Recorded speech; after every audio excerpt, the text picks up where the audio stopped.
for his presence and thoughtful and compelling remarks. Secretary General, you spoke about a defining moment and our collective future, as well as collective responsibility. And we fully agree with you and your call to give peace a chance. And in that context, your appeal to end the fighting and return to negotiations. I'm also thankful to Undersecretary General DiCarlo for her complimentary briefing, as well as the briefing by Director General Grossi. We note in particular his view that diplomatic solution is within reach with necessary political will. Madam President, last Friday, the Council had an emergency session in the wake of Israel's military strikes, violating the sovereignty and territorial integrity of Iran in flagrant violation and contravention of the UN Charter and fundamental principles of international law. 1 week later, as a result of such irresponsible behavior, the situation has only exacerbated, with grave implications for regional and international peace and security.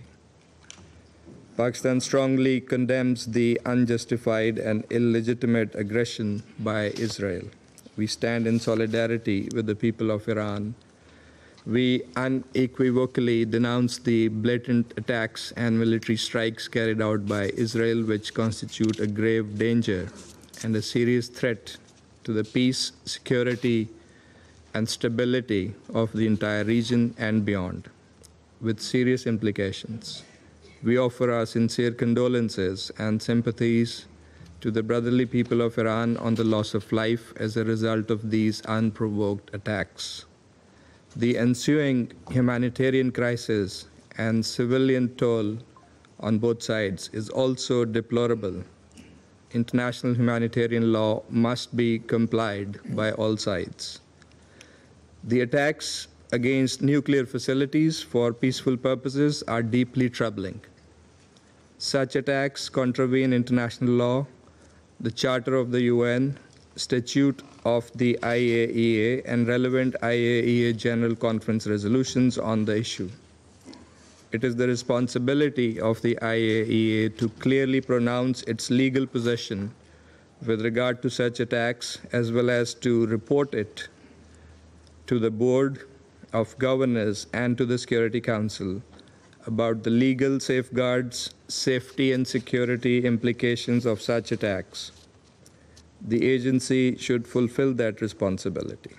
Madam President, the latest crisis has aggravated the existing tensions in the region, arising from Israel's continuing ruthless assault on Gaza that has resulted in an unprecedented humanitarian catastrophe for the innocent Palestinians, as well as its recurring violations of international law in Syria, Lebanon, and Yemen. The Security Council bears primary responsibility to immediately stop this wanton aggression and hold the aggressor accountable for its actions. The Security Council must fulfill its duty and affirm the following. First, categorical rejection and condemnation of Israel's attacks on the Islamic Republic of Iran since 13th of June, and all actions that contravene international law and the purposes and principles of the Charter of the United Nations. Second, play its due role to end the hostilities and promote de-escalation for achieving a comprehensive ceasefire before the situation spirals out of control and threatens the peace and stability of the entire region.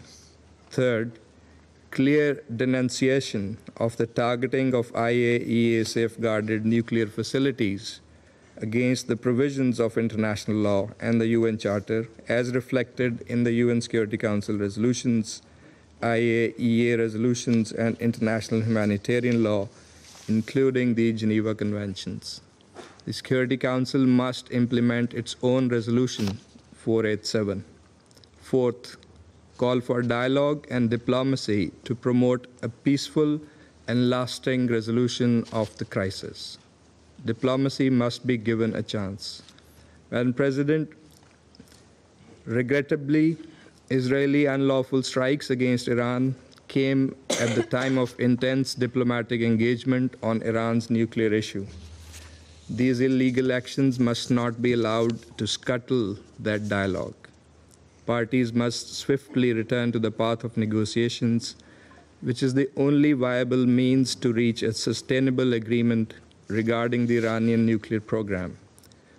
We note the willingness expressed by the United States to keep the door for negotiations open. We also take note of the dialogue between the E3 and Iran. We hope that the diplomatic efforts and engagements will bear fruit. We reaffirm our long-standing position that all issues concerning Iran's nuclear program must be resolved peacefully through dialogue and diplomacy in accordance with the rights, international obligations, and responsibilities of all the parties concerned.